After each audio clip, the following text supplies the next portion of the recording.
Manche Träume sind so schön. Und manchmal reicht eine Sekunde. Maxton Hall Season 3 is finally here and I am not okay. I went in with high expectations and somehow, this season managed to blow every single one of them out of the water. From the very first scene to the very last moment, Season 3 delivers everything we have been waiting for and then some. If you thought Season 2 ended on a wild note, just wait until you see what Season 3 has in store. This is the season that Maxton Hall fans have been dreaming about. And trust me when I say, it does not disappoint. So let's get into it, because there is so much to talk about, right from the start. Season 3 makes it absolutely clear that things are different now. The light, sweet energy that carried us through the early episodes of this show is still there underneath the surface, but it is buried under layers of tension, heartbreak, and real consequences. And that is what makes this season feel so much more mature than anything that came before it. Ruby Barrett is no longer the wide-eyed girl trying to survive Maxton Hall while quietly falling for the most unattainable boy in school. She has been through something devastating. She had her biggest dream ripped away from her at the worst possible moment, and Season 3 picks up right in the middle of that pain. You can feel it in every scene she is in. There is a weight to her now that was not there before. And honestly, it makes her character so much more compelling to watch. The writers did not shy away from showing us just how deeply the expulsion affected her. Her Oxford dream, the thing she worked her entire life toward, the thing that defined her sense of self and her future, suddenly felt impossible. And watching Ruby try to hold herself together while everything around her is falling apart is genuinely heartbreaking in the best possible way. And then there is James. Oh, James. Season 3 puts him in one of the most difficult positions a character can be in. He knows that what happened to Ruby is connected to him, connected to his family, connected to a photo that was on his laptop, and the guilt of that is written all over him from the very beginning of the season. What I love about how Season 3 handles James is that it does not let him off easy. He does not get to swoop in immediately and fix everything with a grand gesture and a pretty speech. Instead, we watch him sit with the weight of what has happened, and we watch him genuinely reckon with the role his family played in destroying the life of the girl he loves. That internal conflict gives his character so much more depth this season. He is not just a charming, brooding rich boy anymore. He is someone who is actively trying to figure out how to be better, how to do right by Ruby, and how to take on a family that has always called the shots. Watching him navigate all of that while also trying to hold on to Ruby is one of the most emotionally satisfying arcs of the entire season. The tension between Ruby and James in the early episodes of Season 3 is so well done. There is this push and pull between them that feels completely earned after everything that happened in the season 2 finale. Ruby is hurt. She is angry. And even though she knows deep down that James did not intentionally destroy her chances at Oxford, the fact remains that the photo existed, that it was on his laptop, and that it was used to take everything from her. Forgiving someone you love when their carelessness changed your entire life is not simple, and Season 3 does not pretend that it is. The scenes between Ruby and James in these early episodes are so charged with emotion. Every conversation feels like it could go either way. Every moment between them is filled with things left unsaid, with love and hurt existing right next to each other, and the performances in these scenes are absolutely stunning. You feel every single thing both of them are feeling, and you are completely pulled into their story, in a way that makes it impossible to look away. But Season 3 is not just about Ruby and James. One of the things that immediately stands out about this season is how much attention has been given to the supporting characters. Lydia in particular gets some of the most powerful material of the entire series this season. Her situation, carrying Graham's babies, knowing what he is, knowing what her father is capable of, and trying to figure out what her next move is, creates this incredible pressure cooker storyline that runs alongside the main plot and adds so much richness to the season. Lydia has always been an interesting character, but Season 3 finally gives her the space to fully step into her own. And what she does with that space is one of the most unexpected and satisfying developments of the season. You start to see a completely different side of her, and it makes you rethink everything you thought you knew about who she is and what she is capable of. And then there is Mortimer. If you thought he was a formidable villain in the first 2 seasons, Season 3 takes everything that made him so easy to hate and cranks it up to a level that will genuinely make your blood boil. He is sharper, more calculated, and more dangerous than ever before. The way Season 3 uses Mortimer is masterful. He is not just an obstacle, he is a force. Every scene he is in carries this undercurrent of threat that keeps you on edge, and the way the season slowly begins to dismantle his carefully constructed world is deeply, deeply satisfying. From the very first episode, you can sense that Season 3 is building towards something massive when it comes to Mortimer. And the payoff is every bit as good as you are hoping it will be. Now let's talk about what Season 3 does with the Oxford storyline, because this is where things get really interesting. Ruby's dream of getting into Oxford was never just about ambition. It was about proving something. It was about showing everyone at Maxton Hall, everyone who ever looked at her like she did not belong, that she was just as deserving of a future as any of them. Oxford represented a way out, a way up, a chance to build a life that was entirely her own, built on her own hard work and her own intelligence, with no help from anyone else. That dream being taken away from her is not just a plot point. It is a gut punch that hits differently when you remember everything she sacrificed to get that far in the first place. And Season 3 understands that completely. It never rushes past the pain of that loss. It sits with it. It lets Ruby sit with it. And it makes you sit with it too, right alongside her, feeling every bit of the unfairness of what happened to her.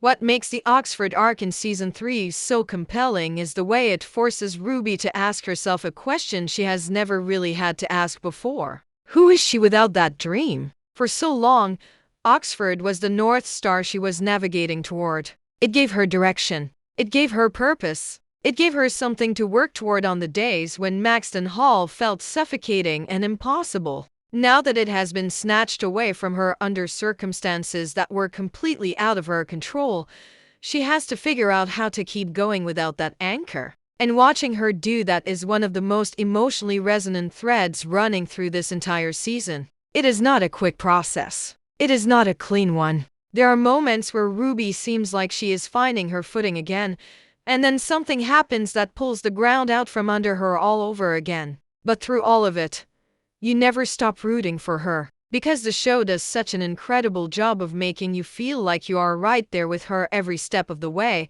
And then the season starts to do something really clever. As Ruby begins to process her situation and figure out her next move, we start to see a version of her that is sharper and more determined than ever before. Losing Oxford did not break her. It cracked her open in a way that revealed just how much strength was inside her all along. And that shift, from devastated and lost to focused and unstoppable, is one of the most satisfying character progressions of the entire series. By the midpoint of the season, Ruby is not just surviving, she is fighting back. And watching her fight back, watching her refuse to let Mortimer and everyone who conspired against her win, is genuinely thrilling. She starts asking questions. She starts pushing back. She starts making moves that nobody around her saw coming. And every time she does, you want to stand up and cheer for her because she has earned every single moment of it. James plays a crucial role in the Oxford storyline as well. And the way Season 3 handles his involvement is really well thought out. He does not just apologize and expect everything to go back to normal. He acts. He goes to people he never would have approached before. He puts his own reputation on the line. He starts pulling at threads that connect back to Mortimer's manipulation of the situation, and what he uncovers in the process adds a whole new layer to the conspiracy that surrounded Ruby's expulsion. There is a moment in the middle of the season where James brings information to light that reframes everything we thought we knew about what happened at the end of Season 2. And it is one of those scenes that makes you gasp out loud because you simply did not see it coming. Season 3 is incredibly good at those moments. Just when you think you have figured out where things are heading, it throws something at you that completely changes the picture. And it does it in a way that feels earned and logical rather than cheap or random. The school itself becomes a really interesting backdrop for all of this in Season 3. Maxton Hall has always been this symbol of privilege and exclusivity. A world where the rules are different depending on how much money your family has and how connected your last name is. But season 3 starts to pull back the curtain on just how deep that corruption runs, and what we see underneath is even darker than anything the show has hinted at before. The way the administration handled Ruby's expulsion, the way certain people were protected while she was made an example of, the way power was used to silence someone who had done absolutely nothing wrong. All of it comes back into focus in season 3 in a way that makes you furious on Ruby's behalf all over again. But it also sets up some of the most satisfying confrontations of the entire season. Because when people finally start being held accountable, the show does not hold back.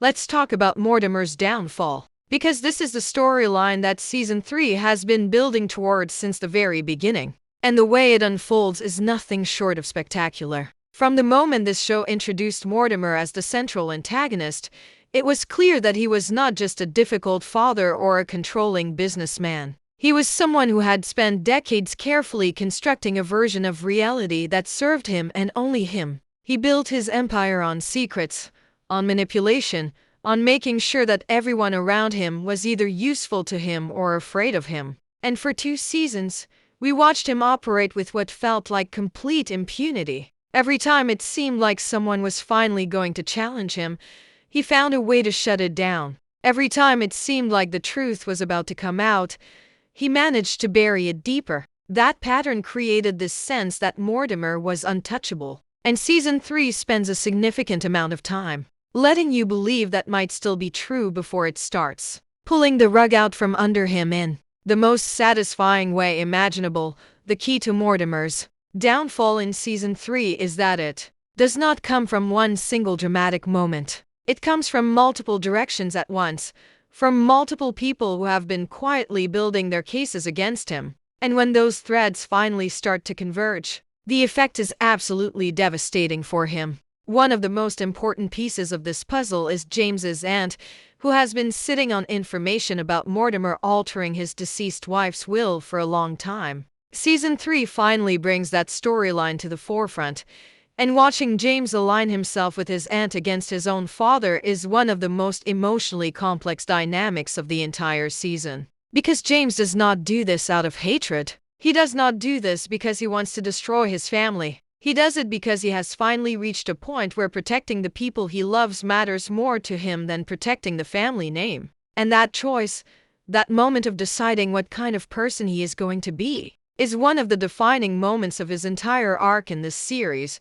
What makes the Wolves storyline so effective in season 3 is the way it connects to everything else that is happening. It is not just about money or inheritance. It is about a pattern of behavior that Mortimer has been engaging in for years, a willingness to manipulate, deceive, and destroy anyone who gets in his way, including members of his own family. When James and his aunt start uncovering the full extent of what Mortimer did, it recontextualizes so much of what we have seen across all 3 seasons. Moments that seemed like isolated incidents of cruelty suddenly look like part of a much larger and much more calculated pattern. And that realization hits differently when you have spent 3 seasons watching this man operate. It makes you angry in a way that feels personal. And it makes you incredibly invested in seeing him face real consequences for all of it.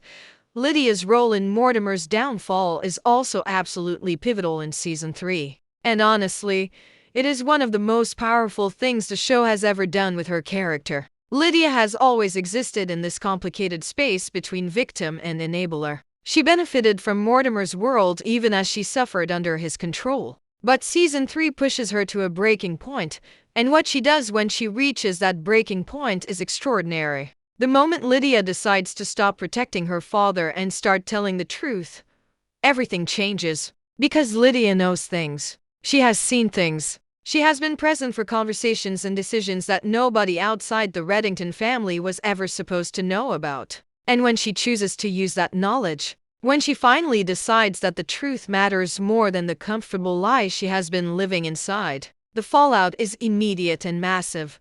The pregnancy storyline feeds directly into this in a way that is brilliantly handled. Mortimer is obsessed with image. He has built his entire identity around the idea of being a powerful, respectable, successful man with a perfect family to match. The idea of his daughter being pregnant by her former teacher, a man who has since been arrested, is the kind of scandal that could bring everything he has built crashing down around him. And season 3 uses that vulnerability in the most effective way possible. There is a confrontation between Lydia and Mortimer that happens around the middle of the season that is genuinely one of the best scenes in the entire series. The power dynamic between them shifts in real time during that scene in a way that is thrilling to watch. For the first time, Mortimer looks genuinely rattled. For the first time, he is not the one holding all the cards. And the look on his face when he realizes that Lydia is not backing down, that she is willing to let everything burn if it means getting out from under his control, is something you will not forget easily.